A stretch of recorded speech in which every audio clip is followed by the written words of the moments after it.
Well, and this gets back to the leadership theme. I mean, one of the things that I found with the research for my most recent book, which was about how organizations can anticipate and address strategic inflection points. So it's like, how do you see them?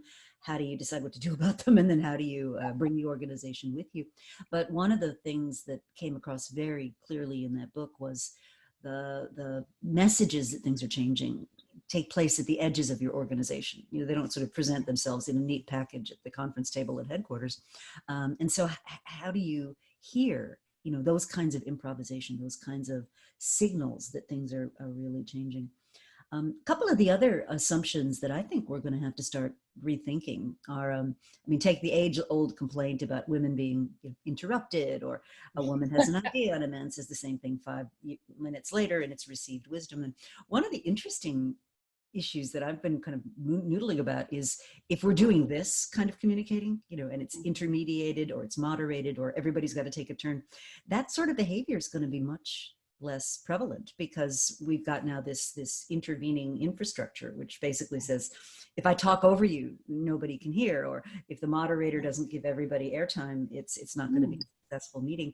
And I wonder if this kind of communication style, if you will, is going to seep back into when we eventually, hopefully, turn back to face-to-face communications. I wonder if it'll have a lasting impact there. That's something really interesting I hadn't thought about, that more, that it may change our patterns of communication.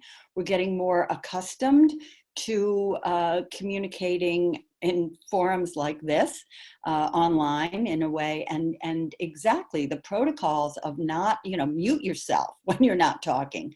And how's that going to translate going forward into practices of, you know, old-fashioned practices such as courtesy and listening.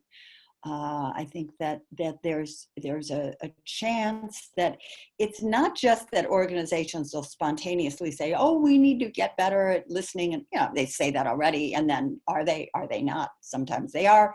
It often depends on the leader behavior, but that there will be, you know, less tolerance for it among talented employees who will push for something else because they've seen the efficacy of more inclusive ways of and protocols for communicating.